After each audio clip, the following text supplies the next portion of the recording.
Hey man, how's it going? Hey man, what's up with you? Nothing much, just watch some YouTube. Wait, isn't that an Android phone? Isn't that thing like wicked complicated and like no one knows how to use it? Actually, the OS is like really simple than the older versions of Android now.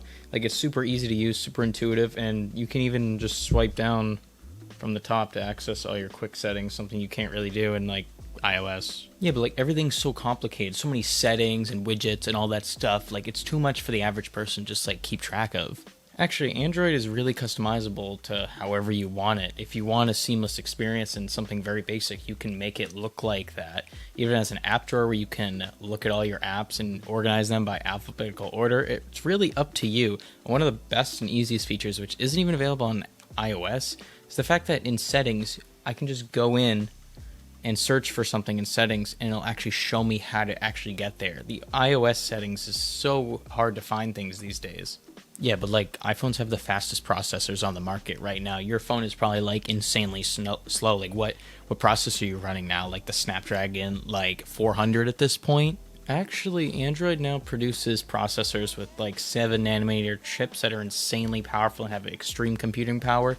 The gap is actually narrowing between iOS iPhones and Android devices, and it's only going to be getting closer as time moves on. Also, like you don't really even use like the majority of things on your iPhone to actually use all that computing power. Like how many times are you editing like 8K videos on your iPhone? Well, iPhones have FaceTime and iMessage, which is building the overall network, which adds benefits to actually owning an iPhone device since everyone else uses one and we can all use the same applications, unlike Android. Yeah, but Google's slowly changing that now because now they're introducing Google Duo, which is a built-in Google FaceTiming app, as well as Google Messages, which is integrating Google's new RCS technology, which adds the same things that are on iOS, such as different colored bubbles for other Android users, also read receipts and seeing when your message was delivered. All that's now available on Android, so what you have isn't really anything unique anymore. Like it's available on my software, and I get benefits from other Android users who are also using Android in that certain messaging application. But iPhone's cameras are way better. Like, have you seen like the photos that they can take now and the video recording capabilities? It's so much better than yours, I bet. Yeah, but like photography is pretty subjective for the most part, and all Android phones have different photo processing capabilities. Like mine has like 3 cameras, like on the back, a wide angle, ultra wide, and also telephoto. Like it's really versatile, and if you really want to, you can actually edit like any photo and post to make it look like how you want it to. So realistically, I wouldn't really say one is better than the other. They're just different.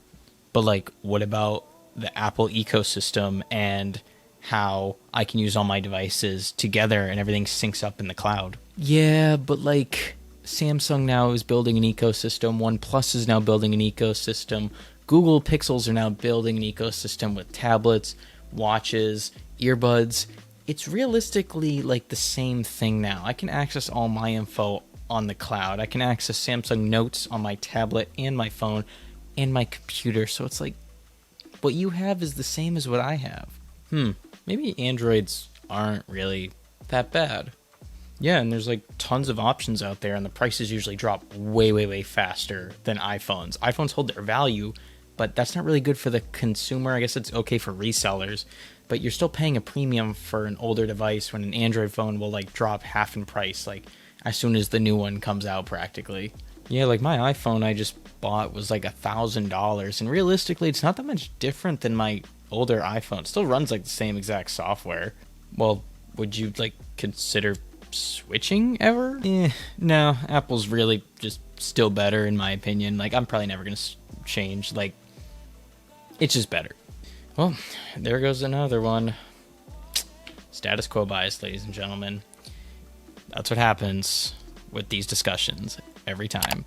Hope you enjoyed this video. Leave a like, share it, guys.